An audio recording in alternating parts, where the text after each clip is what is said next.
Basahin po natin.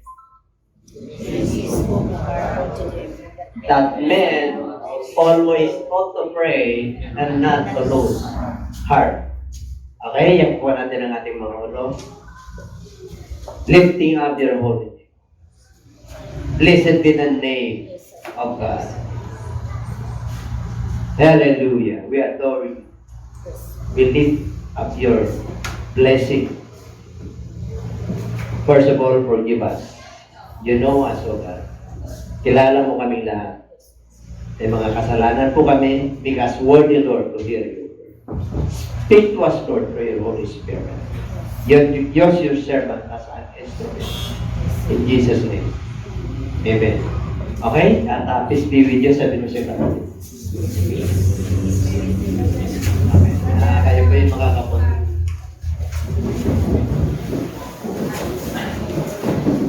Kayo po kumusta na po kayo? Okay. Dapat lagi tayo masigla. No? At habang papalapit po yung mga kahirapan sa buhay, kailangan na yung ating mga pananampalataya ay lumilipad. Kaya naman hindi nagsawa ang ating Panginoon Diyos na tayo ba'y turuan upang tayo po ay makatayo sa ating kinalalagyan.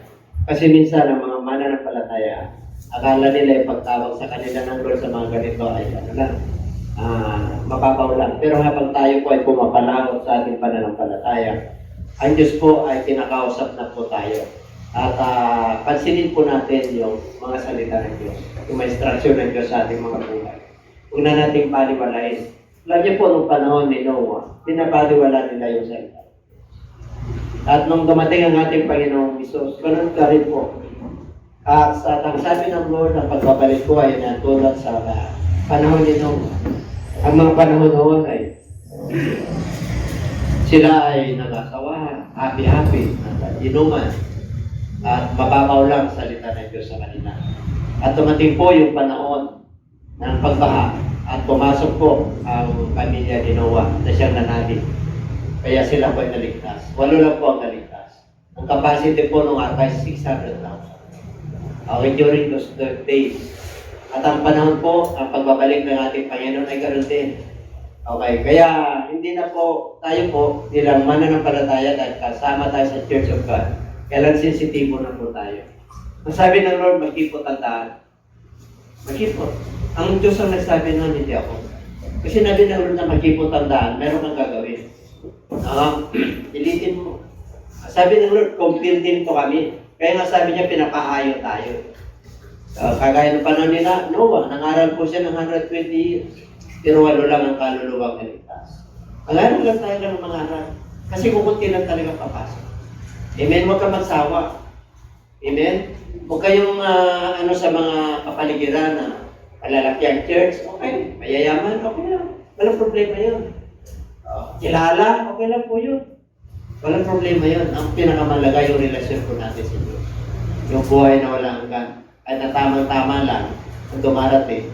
Masaya ka. Kasi sabi ng Lord yun mahirap pagharian ng mayaman. Bakit po mahirap? Kasi po nakapokus po sila sa yaman sa mundo. Ito. Ang tunay na yaman ay yung yaman sa Diyos. Yung magkaroon ka ng basic needs, may dumarating, kung pinapasinso ka, mananatili kang mababa. Para matuntun mo yung liwanag. Kasi ang tao po, marupok. Nature ng tao po na talagang marupok. Pag nandyan yung blessing, nakakalimot. Kaya tayo po ay minumul ng ating Panginoon at tinuturuan para pag may blessing po tayo, mag-ingat tayo. Kasi ang blessing po ay nagpapa-iwalay sa Diyos. Pag umasinso na yung tao, na iba na po yung kanyang paningin. Nawala na yung kanyang dating kinalalagyan. Kaya tingin niya sa sarili niya, iba na. Yan po ang kaso ni Lucifer. Kaya binunit po rito sa lupa. Kaya yung spirito ni Lucifer, pumupunta po sa tao. Ayaw naman ng tao nun Kaya lang yung spirit of Lucifer. Kaya kung wala kang spirito ng Diyos, mahirapan ka. Kaya ang sabi ng Bible, great that is He that is in you, and He that is in the world. Matindi raw yung nasa atin. Kaysa yung espiritu, yung yaman sa mundo ito, yung karir mo, yung ambisyon mo, mas matindi yung binigay sa atin ng Lord na Espiritu. Kasi yun po yung magdadala sa atin sa buhay na walang hanggan. Amen po?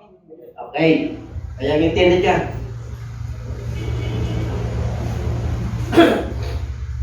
And my preaching this morning is entitled Pray Always. Ano topic natin no last week? Rejoice always. Rejoice evermore. At tinalakay po natin kung bakit kailangan tayo mag-rejoice. Palangin ko naman siguro may naiwan sa inyo. May na-retain pa sa inyo na pinag-aaralan natin nung last week? Ilan percent? 10%? 20%? 30%? Baka wala nang na-retain. Kailangan may ma-retain. Kasi kung hindi, nalaglag yan sa daanan. Kinuha ng demonyo. Nawala sa iyo. Tatandaan po natin pag nangaral ang salita. Pag pinangaral ang salita ng Diyos, 4 po ang klaseng nakikinig. Unang nakikinig, yung salita ng Diyos ay pumasok, pero sa labas ng puso. Kaya kinukuha ng demonyo. Kaya hindi lumalago. Pangalawa, yung nasa patuhan, mababang foundation. Kagalakan, tinanggap niya. Kaya kapayapaan. Pero pagdating ng Lunes, Martes, dumating yung problema. Dahil mababaw yung pundasyon, nahukot. Nawala. 20% lang ang narinig. Pangatlo, yung sa tinikan. Nung nangaral, nakinig, kagalakan, kapayapaan, ako yun, tama yun, amen. Nasa tinikan. Bakit po? Yung kanyang isip nandito sa mundong ito. Ang tawag po dyan, pleasures of this world. Kalayawan sa mundong ito. Kaya natidipokus tayo sa spiritual. Kaya sabi ng Lord, yung pang-apat, mabuting lupa. Ilang percentage ang nare-retain sa mabuting lupa? Pag ang salita ng Diyos ay na-retain sa iyong mabuting kalooban, kailan may 30%. Sabi niya, 30, 60, 90, and 100%. Kaya maging sensitive kayo. Amen? Kailan laging may naiiwan sa atin? Pag tayo po ay nakinig ng salita ng Diyos. And everybody say amen. Okay. Pray always. In the book of Numbers, chapter 21, verse 7 and 8. Ito po yung panahon ni Moses. Alam niyo naman, panahon ni Moses, talagang face-to-face siya. Audible voice siya, kinakausap niya ang Diyos. Pero nung sila po ay umalis sa lupang pangako, bakit 40 years po sila naglakbay instead na 40 days lang? Sa verse 5 niyan at saka verse 6, reklamo ng mga tao. At sila ay nagsalita laban sa Diyos. Laban sa Diyos. At laban kay Moses. Anong problema? Anong problema? Wala kaming tubig na mainom. Wala kaming pagkain na kakainin. Nagsawa na kami sa pagkain na ibinigay ng Diyos. Ano may pagkain na binigay ng Diyos sa kanila ng 40 years? Mana. The food of the angels. Bigay ng Diyos yun. Kaya sabi nila sa verse 6, Moses, bakit mo kami dinala sa ilan? Para mamatay kami rito? Narinig ng Diyos. Ano ginawa ng Diyos? O di nagpadala ng maraming ahas. Pinagkakagat sila. Napakaraming namatay. Kaya ayaw ng Diyos ang reklamo daw. Di mananampalataya ka na eh. Biyaya sa biyaya na, dami ka ng patuto sa buhay. Hanggang ngayon, nagre-reklamo ka pa. Pinahintulutan lang ng Diyos yung problema mo na dati. Tapos nagre-reklamo ka, hindi mo nakita yung blessing ng Lord. Ganun pa tayo, mga kapatid. Hello? Kaya tuturuan po tayo ng Lord ngayon sa verse 7 and 8. Therefore, the people came to Moses and said, we have sinned, For we have spoken against. Kanino? Sa Diyos. And against you. Sa Diyos at sa man of God. Anong pinaparequest yung mga tao? Basa.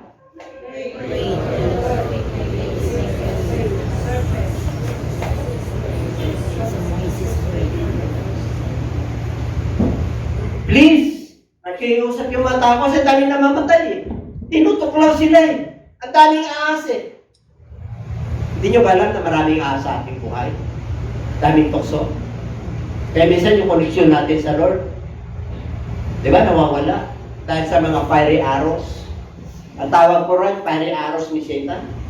Ay kailangan nakatayo ka kasi anak ka ng Diyos eh. Ang dami ng salita na ng Diyos na pumasok sa iyo eh. Ang kailangan lang, tumubo.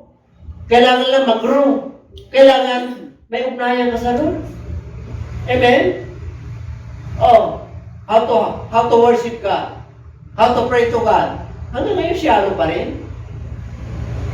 Ang kailangan medyo lalim-laliman natin. I am 20 years to the Lord. 15 years? 10 years? 5 years? O how far? Ano na yung spiritual life natin?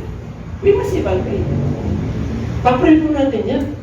Amen? Kasi sayang yung pinunta natin dito. Pagdating doon, pagdating ng rapture, hindi ka kasama. Isang beses lang magra-rapture ang Lord.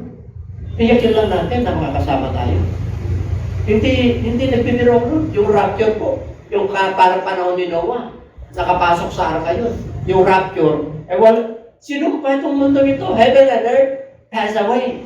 But the word of God never pass away and remains forever. Okay? Kaya kailangan po, tayo nga? Kaya sabi niya, nanalangin. Bakit? Siyempre kinakagat ko sila Then the Lord said to Moses, make a fiery serpent and set it on a pool, and it shall be that everyone who is bitten when he looks at it shall live. Anong sabi ng Lord? Sige, nag-pray. Nag-request eh. Siyempre, pag nag-request ang mga tao, anong hiningi nila habang? Di ba nagsisisi sila? Di ba? Nagsisisi yan eh. Kaya nahabag ang Lord. Anong ginawa niya, Moses? Gumawa ka ng ahas na tanso. Ilagay mo doon sa mataas. Para kung sino man ang titingin noon, pag kinagat siya, hindi niya tinanggal yung ahas. Tinanggal niya? Hindi. Lahat ng nakakagat, para mabuhay, tumingin sila ron. Pag hindi ka tumingin doon, tuloy. Patay ka ron. Ano ibig sabihin sa panahon natin ngayon? Ha? Yung pangalan ni Lord na tinataas natin, pag may problema ka, diyan ka nakapokus. Kasi ang daming ahas sa mundo ito. Ang daming temptation para maligtas ka. Para yung mga ahas na to, nakakagat sa iyo, sa spiritual, para hindi ka makanaig sa spiritual life mo, hindi ka mag-grow. Yun yung kumakana sa atin eh. Yung sumukha ng attention na mas pinapangalagaan natin yung mga bagay dito sa mundong ito kaysa yung eternity. Binigyan naman tayo ng Lord ng tamang orasan ha. Amen po? Yung oras natin pare-pareho naman Meron pag lumamang dito ng 25 hours? Wala naman mananampalataya ka, a believer should be a witness of the Lord. A believer must always pray. A believer must always rejoice. Kasi believer ka, meron kang tungkulin. You have a responsibility. Heaven is not easy to enter. Hindi mo madaling pumasok doon. Nakapasok na nga tayo eh. Na-born again na nga tayo eh. Meron na nga tayong connection sa Lord. How to maintain? Ang daming mga fiery arrows. Ang daming mga problema. Kailangan maintain mo yan. Kailangan yung masistan. Kailangan yung faith mo hindi nag-deteriorate. Hindi nagpabago yan. Kahit na anong sigalot na darating sa buhay ko natin. Amen? Okay. Kaya sila po Kaya kung gusto mo na mabuhay ngayon ng payapa, abay, yan ang tingnan mo, if you lifted up the name of the Lord. I will draw all men to you. Sabi ko ng Lord, pag itinaas mo ang pangalan ng Diyos sa buhay mo, dadaling ko ang mga tao sa iyo. Ano ibig sabihin? Oh, believers, soul winner ka. May matadala ka na kaluluwa. Mamumunga ka. Kasi yun ang sikreto eh. Ang sekreto ng pag-asenso at pag-level up ng faith po, level 1, level 2, level 3. Pumayo ka. Mag-share ka, mag-witness ka. Sinabi ng Lord yun, ako ang pumili sa inyo. Hindi kayo pumili sa akin. Kaya humayo kayo. O tanong, humayo ba kayo? Gusto mo palang umasenso, humayo ka. Gusto mo lang magkaroon ng pera yung bulsa mo, humayo ka. Gusto mo palang magkaroon ng kagalakan, humayo ka. Kapayapaan, humayo ka. Katalinuhan, humayo ka. Sinabi ng Lord, go. O bago siya mag-resurrect, sinabi niya yun, humayo kayo. Ano ba? Turuan nyo sila. Ano ba? Ipangaralan yung Panginoon nyo. O, kaya nga tayo ginawang believer eh, kasi witnesses tayo. Every believer must be witnesses of Christ. Pag ginawa mo yun, tinataas mo yung pangalan niya. Inaapakan mo ngayon yung mga problema mo sa buhay. Eh, pinagpapala ka. O, sabihin mo siya katabi, pagpapala, Diyos sumasayo. Kaya kung gusto nyo, ano ba? Okay? Sa panahon ni Pedro, there was a certain man in Caesarea called Cornelius, a centurion of what was called the Italian regiment. 2. A devout man and one who feared, ano raw? May takot sa Diyos. With all his kasamang miyembro ng pamilya, mga pataan, mga bodyguard, eh kasi centurion to eh. May kakayahan. Okay? Okay? Alms generously to the people and pray to God always. Alam mo, pag believer ka, pray to God always. That's why that is our title. Ano nangyari? About the 9th hour of the day, is so clearly the vision, an angel of God coming in and saying to him, Cornelius! Alas 3 na hapon yan. Nagkaroon siya ng pangitain. Ano yan? Nakita niya yung angel of God. 4. Meron pa ba? Wala na. Kasi naging chapter 10. Pakinig po kayo. The first Gentiles who was saved. Si Cornelius po ang unang hintil na nakatamo ng kaligtasan. Ang kaligtasan po, mga Hudyo lang.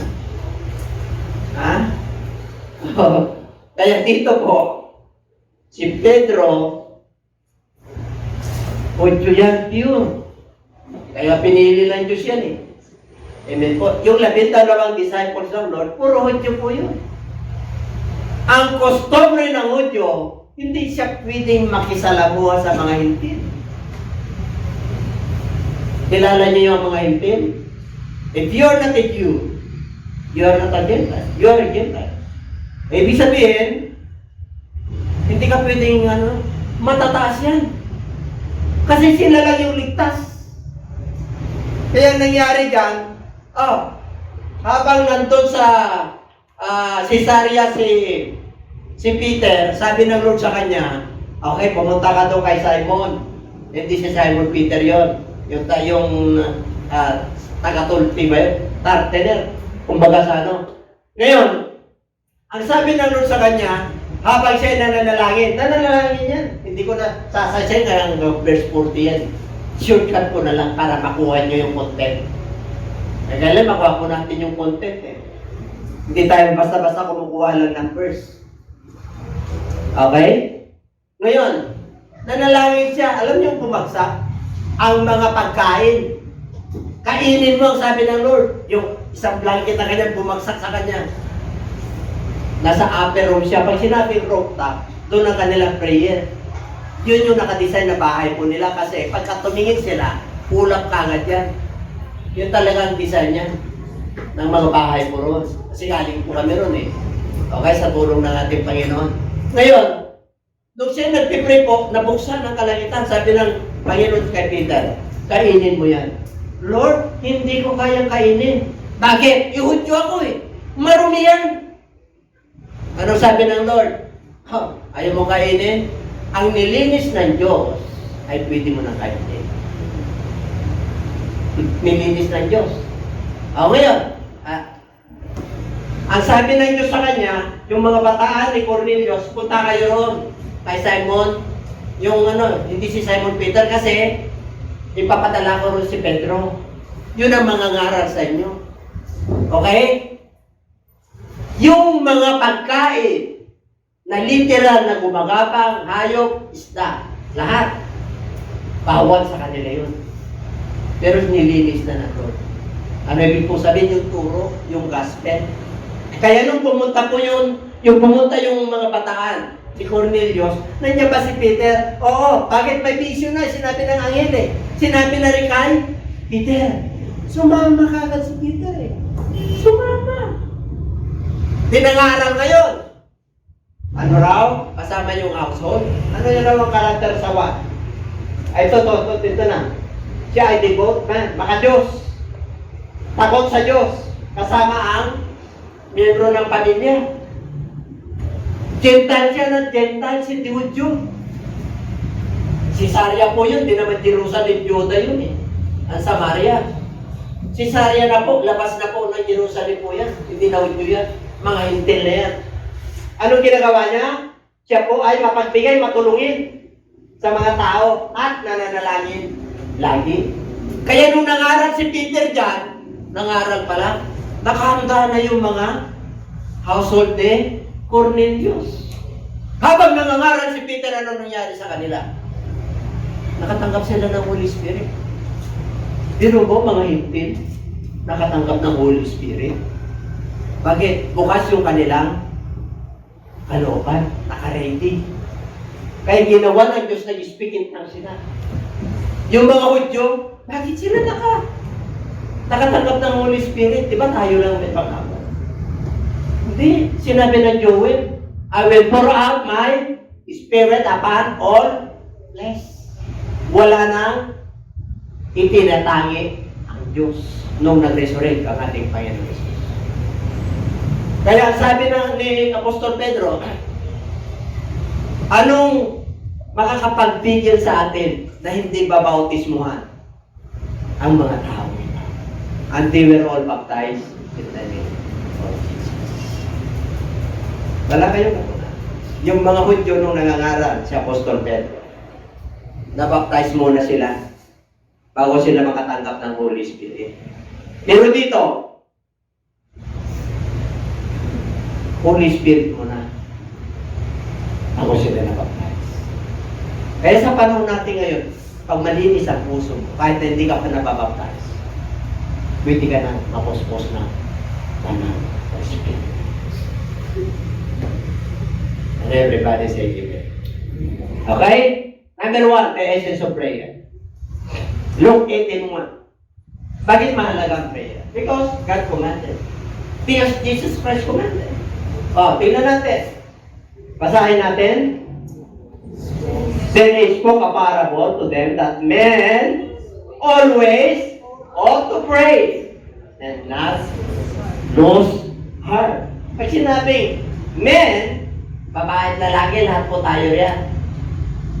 Always ought to pray. Pag sinabing ought, it is a commandment, it is a mandate, it is a must. Ano ba niyo? Kinakailangan para makuha mo yung blessing ng Lord. Yun ang ibig sabihin. At huwag kayong manginawa. Huwag kayong manghina sa panalangin. Okay, number 2. Tingnan pa natin. Ano ba? The essence of prayer. Number 1, it is a commandment. Number 2, because Jesus Christ teaches us to pray. Now it came to pass as he was praying in a certain place. When he ceased, nung huminto po siya, that one of his disciples said to him, Lord, teach us to pray, as John also taught his disciples. Diba? Number 1, napangalagang panalangin, because it is a commandment. Number 2, because Jesus teaches us to pray. And how to pray. And the Bible tells us, 4 to 6? 1 to 4? Oh, our Father who art in heaven. Hallowed be your name. Your kingdom come. Your will be done. On earth as it is in heaven. Give us this day our daily bread and forgive us our sins, as we forgive those who sin against us. And lead us not into temptation, but deliver us from evil. For yours is the glory, the kingdom, and the honor. Ang tawag po doon, pattern. The pattern of prayer. The Lord's Prayer. Yun yung kanyang halimbawa. O, ganito kayo manalangin. O, pag sinabing our Father, alam nyo na yun. Pattern yun. Okay. Number 3. Matthew 26:36. Then Jesus came within to a place called Gethsemane and said to the disciples, sit here while I go and pray over there. Meron pa. He went a little farther and fell on his face and prayed, saying, Oh my Father, if it is possible, let this cup pass from me. Nevertheless, not as I will, but as you will. Isa pa.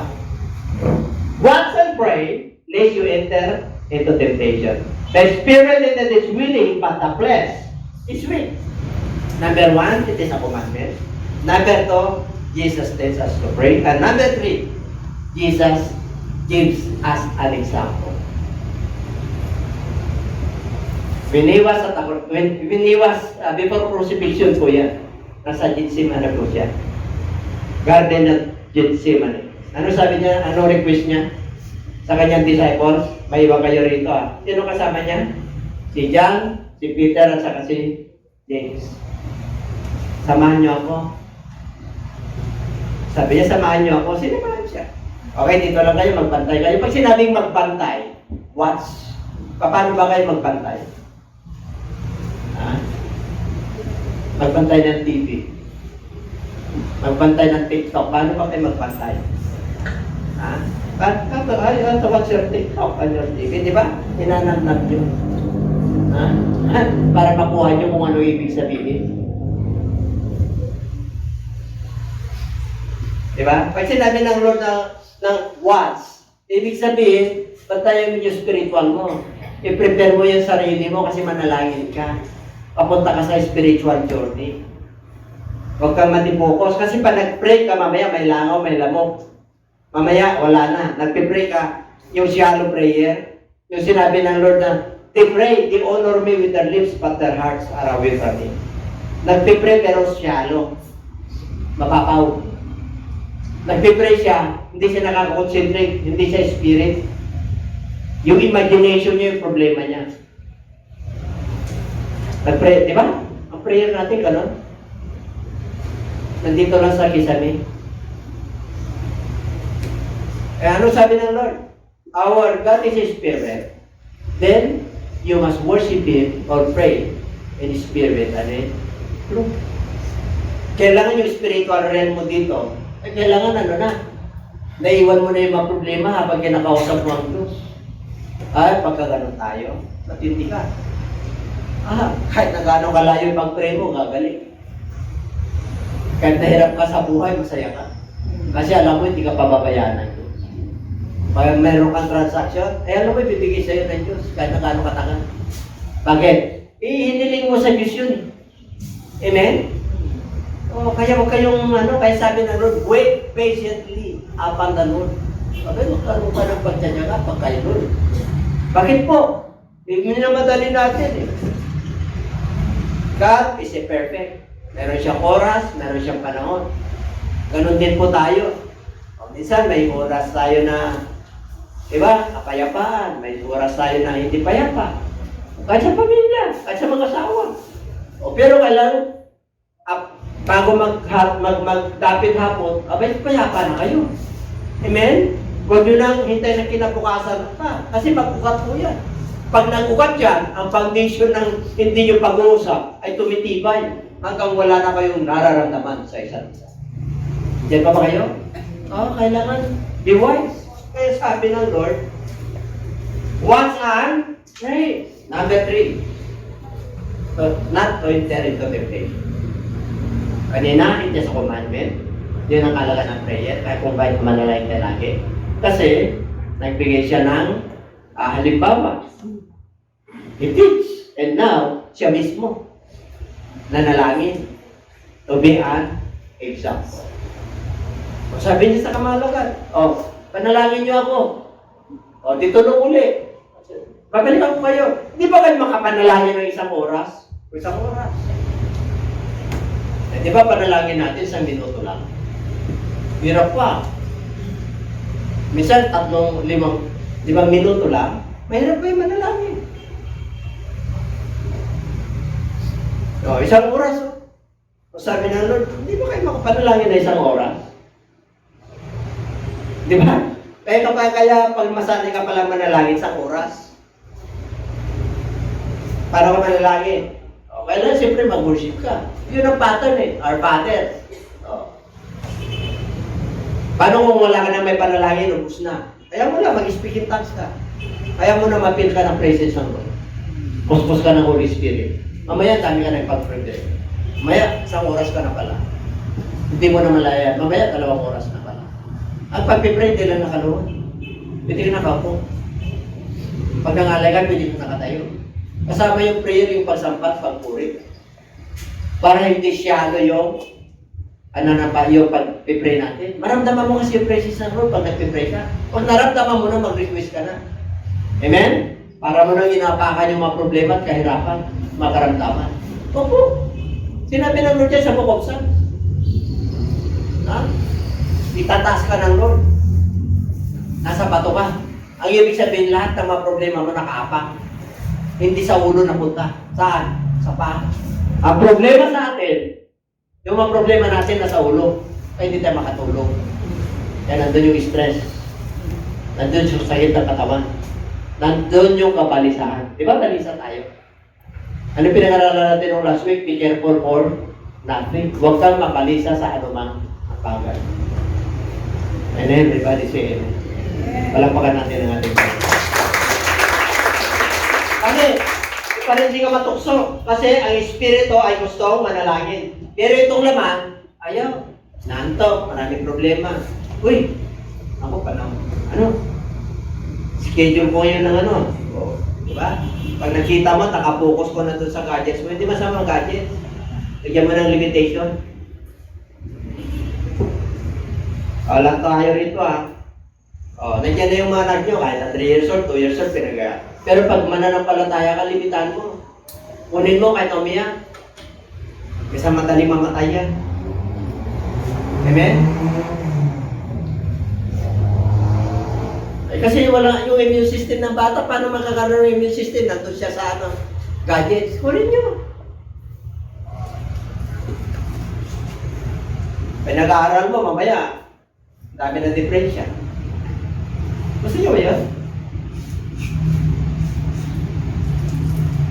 Ang mga bata ngayon na high blood na, 19 years old, 18 years old. Tayo kailan tayo na high blood? Kung naging senior tayo, kita mo ang lifespan ng mga bata ngayon. Ay mga kapatid, pag binigyan ka ng buhay ng Lord at mananampalataya ka, wise ka. Hindi ka lang sa wise sa pagmamahal sa pamilya mo. Pati yung kapatigiran, kita mo. Amen? Kahit na umiyak yan. Minumonitor ko. Pag nasa bahay yung mga ko, ako 10 o'clock, tulog na kayo. Kinuha ko yung cellphone. Alam na nila. Ako 1.5 hour lang. Break kayo, 1.5 hour. Tulog kayo. Bakit? Palakas na yung immune system yan eh. Amen? Nandiyan pa ba kayo? Kaya, kasi itong flesh na to, ang daming gusto. Gusto magtrabaho na magtrabaho. Kailan maghinto yung flesh na to? Pag may nararamdaman. Kailan manalangin niya? Pag may nararamdaman. Pag malapit na siya. Amen? Lord, forgive me. Yes, nagpo-forgive naman ang Lord. Pero balik na naman pag magaling. Pag na-hospital, lumakas, balik na naman. Ay, hindi na natuto sa buhay. Kukunin ka na lang ni Lord. Sino nang gusto kunin ni Lord? Tapos iyakan din yung anak ko, bakit bata ka pa na wala ka? Wala, dami na pagkukulang. We must value the life that God has given to us. Ano sabi ng Lord? Huwag kang, ano? In the book of Romans chapter 12 verse 1. Huh? I appeal to you, my brethren. Huh?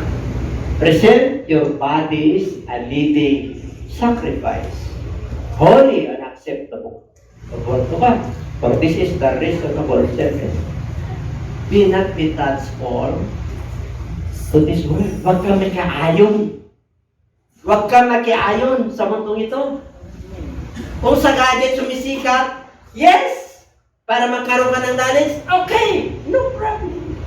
Pero pag sinabi na ng science, na video nakaka-apekto yan, kailangan mag-pray ka para maliwanagan ka. Ang problema, tinatamad na yung mga busy na rin yung magulang, binibili na yung gadgets para bahala ka na. Mananagot tayo sa Diyos. Binigyan ka ng anak. Train up a child the way he should go. And when he is old, he shall not depart. Sabi, huwag niyong kaliligtan yan. Yes, for carton, pang educational yan. Oo, pero pag na-over yan, dapat matalino po tayo. Sabi mo ha, di po ka ako galit, mga viewers. Hindi ako galit. Mahal tayo ng ating Panginoon.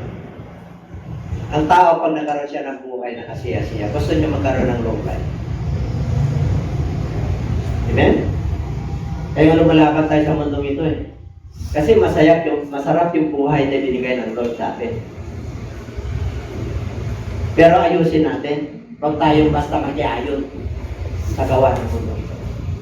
And everybody say amen.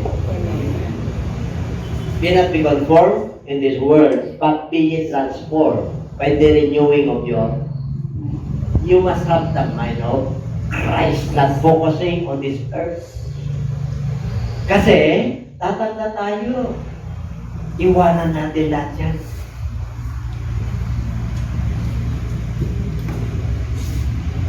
The essence of prayer. Number 2. What to pray? Ano mga pinanalangin natin? Number 1. James chapter 13. Is anyone among you suffering? Let him pray. Is anyone careful? Let him sing praises. Say, mayroon ba sa inyo mga mananampalataya na nahihirapan? Nahihirapan sa buhay? Pag sinabing nahihirapan, kasama yung sakit. Kasama yung pera. Siyempre, masaya ka ba na wala kang pambayad? Masaya ka ba na pinuputulan? Di ba hindi ka masaya? Is anyone among you suffer? Ano daw? Let him pray. Payapa ba kayo? Lagi kayong masaya? Let him sing. Wala ka. Di ba? Kadalasan naman walang problema tayo. Di ba payapa? Dumarating naman, may trabaho. Yun, nagpipray tayo. May Sunday service tayo. Ano sabi ng Lord?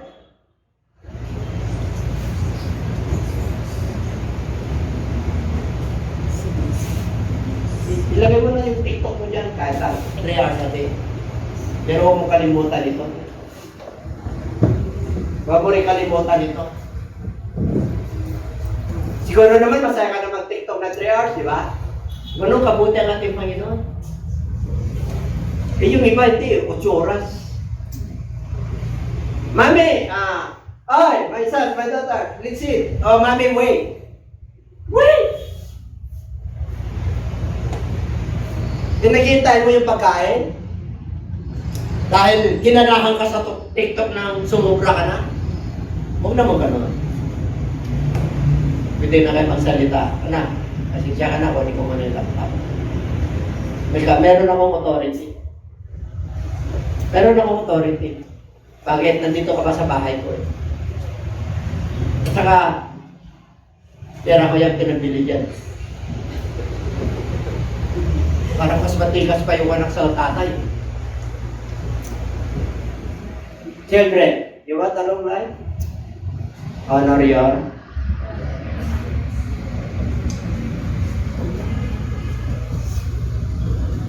Pag mas matigas na kayo, anak, sa magulang ninyo, kahit Kahit na masungit yan, magulang niyo pa rin yan.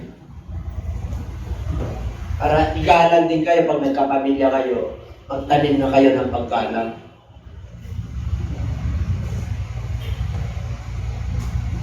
Kaya pag naghihirap kayo, mag-pray. Number 2. Confess your trespasses to one another and pray for one another that you may be healed. The effective fervent prayer of a righteous man avails much. Nagko-confess ba kayo? Pare sa asawa mo. Pasensya ka na, darling. Kita nabigyan ka agad ng alawas mo kasi talagang kapos. Nagalit si darling. Ano ba naman yan? Pura tayo negative. Siyempre, nagtampo. Trabaho. Tapos tinagtyagan niya yung trabaho niya. Tapos yung binigay niya, negative. Ano sa palagay niyo maganda? Maganda resulta? Manalangin kayo. Ihayag mo. Diba nasaktan ako eh. Nag-overtime na ako dyan. Yan pala akong dumating. Pag-pray natin kayo na magkasya. Ito ba kayo? Wala. Pare, kapatid mo sa pananampalataya. Isod ako sa'yo Brad, sabihin mo. Okay, kaya mahirap kayo itong confession na to. Diba? Pride kasi yan eh. Yung mga, is anyone among you sick? Let him call for the elders of the church. And let them pray, anointing him with oil in the name of the Lord. Meron bang sakit yan? Sige. Anong sakit yan? Ninenervyos. Bakit? Maraming sumisingin. Karito ka. Diba? Pag maraming obligasyon, ninenervyos ka. Tawagin mo si Pisya. Tawagin mo yung mga elder, si Pastora. Kasi anong sakit mo? Nervyos. Bakit ka ninenervyos? Ano ka naman malusog? Hindi kasi kaya ako nanginginig. Sabi ko, harapin mo. Harapin mo! Habang tinatalikuran mo yan, lumalaki yung puso mo. Kasi po, ano yun eh? Harapin mo. Bakit? Para magkaroon ka ng kapayapaan. Nakakita ka na ng problema ng tinatakasan. Harapin mo. Bro, pasensya ka na, talagang ano eh. Aminin mo lang. Ayun iba, ayaw umamin eh. Umamin na naghihirap. Siyempre, talagang wala eh. Ako, inaamin ko yan. Kaya wala akong tinatalik ko ng obligasyon. Kahit na gano'ng kalaki yan. Bakit? Nagkamali ka eh. Pag tihulog-hulugan mo. Magkano ba obligasyon mo? 10,000 lang naman. Tihulugan mo ng 10 years. 1,000 per year. Siguro naman. Kaya. Diyan pa ba kayo? Tatawa pa kayo. Ano nyo eh? Ganun ba? Kayo ba hirap mo? Sige, pasok ko na lang sa iyo yan. Magre-regalo pa sa iyo eh. Hindi. Sa katatakas mo, nag-interest na yung 10,000, naging 100,000 na eh. Ay, mga kapatid, ang daming parang ng Diyos kaya. Kasi mahal ka ni Lord. Kaya kung may sakit ka sa pulsa, sino na yung tawagin? Bye. Kailan? 5-6? Yung 20% mo na pagkain mo na lang mapupunta sa interest. Kaya kakapusipan mo naman. Alam niyo po, paikot-ikot lang yan. Pag nasa Lord ka, tumindig ka. Kaya mo sa Diyos ka magtiwala. Tapat ka rin sa Diyos. Isang araw makakaawat ka. Amen. Amen. At ang matindi pa, tawagin mo raw yung mga elder. Tawagin mo raw yung leader ng church. Bakit? Para panalangin. Tapos bigyan mo ng langis. Ano mo? Sakit mo.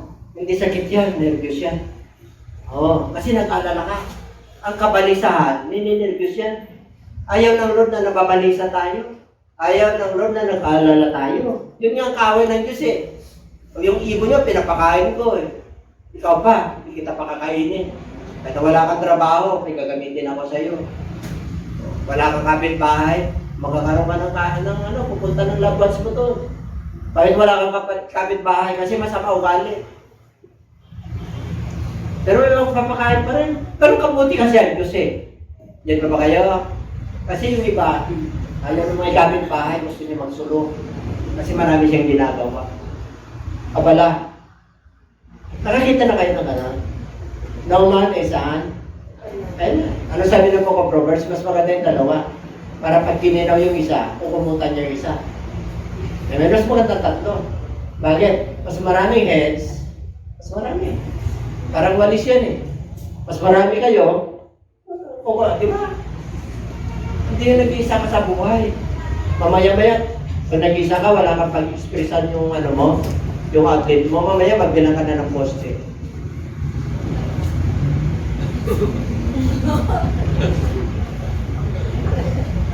Guwapo naman yun. Guwapo ha, hindi alata eh. Ayun, bakit? Walang outlet eh. Hindi ba naman nag-pray? Kung wala ka ng isa ka sa buhay, mag-pray ka. Ang outlet mo si Lord. Pinapakinggan niya. Lord, Amen. Baak na ako, Lord. Ano niyo yung baak? Baak. Matanda na ako. O lalaki o babae yun. Wala nang pumapansin sa akin. Sabi mo kay Lord, bakit ka baak? Baka amoy baak ka talaga. Hindi na tayo lumawing. Ano pa? Ano pa? Ano yung number? What to pray? Ano yun? Pag naghihirapan, suffering. Number 2, yung mga may karamdaman. Number 3, yung confession. Yung may bigat. Forgiveness, ang tawag doon. Kailangan gumaan. Okay. Why we need to pray? Always! Bakit? Kasi malaman. Sabi mo siya katabi pagpalay kasi matalino na naman tayo. Bakit kailangan natin? Kaya ko sinabi ng Lord, men always ought to pray and not to pay. Ngayon. 21:36. Sinabi ko na kanina Watch therefore, okay, kaya magpuyat kayo, magbantay kayo, and pray always that you may be counted worthy to escape all these things that will come to pass and to stand before the Son of Man. May kaya tayong laging manalangin? Okay, kasi para tayo po ay makaiwas. Para maging karapat dapat tayo na tumayo kay Kristo. Bakit po? Kasi po, maraming problema sa mundo ito para tayo po ay maka-escape all these things. All these things. Kahirapan, sakit, karamdaman, kira, taas ng langis, taas ng gasolina, taas ng pagkain. All these things should be worthy to escape. Ito ay mangyayari. It will come to pass. Para tayo ay makatayo ng ating mga pananampalataya. Kaya mula ngayon, kahit nakapraso lang, manalangin ka, kahit saan ka, ipikit mo yung mata mo at makipag-ugnayan ka sa Diyos at sabihin mo ang iyong kalagayan sa Kanya. Number 2. Okay. We must pray always because the harvest is plentiful. Then he said to them, the harvest truly is great, but the laborers are few. Therefore, pray the Lord of the harvest to send out laborers in His harvest. Si Jesus Christ ang nagsabi niya. Kailangan lagi kayong manalangin. Bakit? Ang aanihin ay sa kanan. Manalangin ko sa iyo, sa Diyos na nagbibigay ng ani, na magpadala ng mga manggagawa sa kanyang upasan. Nagpipray niyo ba yan? Ha? Ano ibig sabihin? Soul winning yan.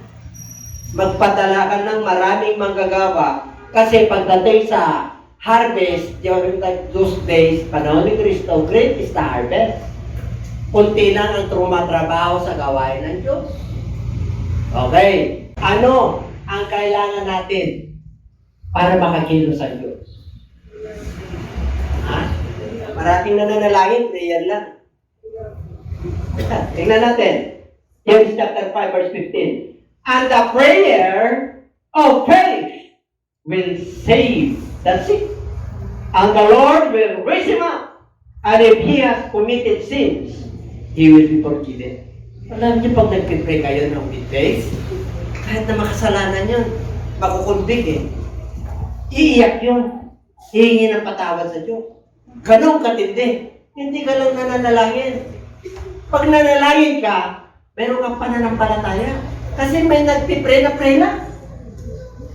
Pwede bang mag-pray ka lang? Yes! Pwede! Yung iba nga nagpipray, meron pang ano eh. Di ba? O, magpipray. Sa inaugural, iba-iba. Di ba nagpipray, binabasa. Iba naman yung may prayer of faith. Yung iba nagpipray na ng may prayer of faith. Kaya binabasa nila, how? Paano? Yung binabasa mo, ninanamnam mo. Ang ibig sabihin na unawaan mo. Walang iniwan yan sa singer.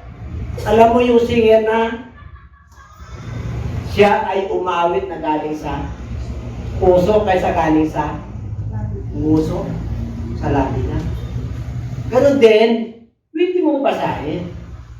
Prayer yan, invocation yan. But prayer with faith.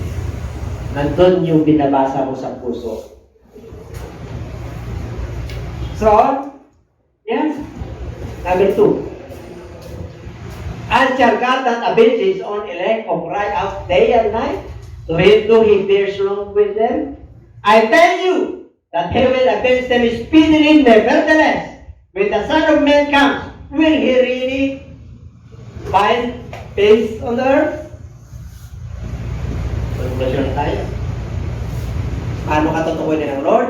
Paano ka galing? Paano magkakaroon ng business? Paano ka magpaprosper? Paano ka magkapagsulwin? Paano ka magkaroon ng kapayapaan, kagalakan? Paano ka magkaroon ng buhay na kasiyasiya at ganap kahit na mahirap ka, kahit na tama-tama lang, kahit na may nararamdaman ka. You must pray a prayer of faith. Tingnan nyo, ito, Luke 18. Di ba yung Luke 18, one ang ating pinakatema? Our title is Ought to Pray Always. Bakit sinabi ng Lord sa 7 and 8? Ha? Okay. Sa verse 2, merong isang hukom, judge. There is no regard of any man. Wala siyang inagalang na tao. And hindi siya natatakot sa Diyos. Judge ito, judge. Hukom. Meron isang balong. Doon nalabalik-balikan niya. Humingi siya ng hustisya. Humingi siya ng justice yung ginawa sa kanya. Ang sabi ng judge, kahit na ako'y walang takot sa Diyos, kahit na wala akong kinakatakutan na tao, dahil judge siya, matalino. Okay, sabi niya, bibigyan ko na siya ng justice, katarungan, para hindi na siya balik ng balik kasi naasahan na ako sa kanya. Kayo ba'y balik ng balik sa Lord? Pag may kailangan kayo, kailangan persistence ang tawag niya. Huwag kang papayag. Huwag kang papayag kung kalooban ng Diyos at righteousness yung ginagawa mo. Huwag kang papayag. Amen? Lalo na yung pag-justice ang pinag-usapan. Lalo na pag pinagpaguran mo. Ha? Amen? Lalo na pagdating sa kabuhayan. Yan ba kayo? Yung fair and just. Yung hindi ka, hindi ka humahabol dahil, hindi. Hinahabol mo dahil mayroon kang karapatan at mayroon kang katarungan at pinagpaguran mo yun. At pag nandun ka sa korte, ito yung totoong nangyari. Mayroon kang evidence. Diba? Kaya dito po, binigyan niya. Kaya sabi ng Lord sa 7 na, sa 7 na tayo. Okay, para makuha natin. Ay, ang Diyos pa kaya, hindi ka bibigyan, kayong mga elect, mga mananampalataya, o cry out, may sabihin na nanalangin ka, nagsusumamo ka, araw at gabi. Though he bears long with them, kahit na matagal na yan. Ano sabi ng Lord? I tell you that He will avenge them speedily. Tutukunin ka kaagad, speedily. Nevertheless, ito na. When the Son of Man comes, will He really find faith on the earth? Pag dumating ang Lord ngayon, meron ba tayong pananampalataya? Ha? Baka nakapokus na sa mundo ito. Baka kala mo pananampalataya yun. Yung pala paniniwala lang. Naniniwala ka lang kasi tumarating sa'yo. Pero pag hindi na tumarating sa'yo, hindi ka na nananalig. Kasi wala ka ng pagtitiwala. Hindi ka na naniniwala eh. Tinawala ka ng pagtitiwala. Ang faith po, naniniwala ka na. Nagtitiwala ka pa, kahit na wala pa. Alam mo darating sa takdang panahon. Panahon ng Diyos. Kaya there is a prayer of ay pagkaganyan ka, hindi ka nabibiscuits. And pray always and not almost.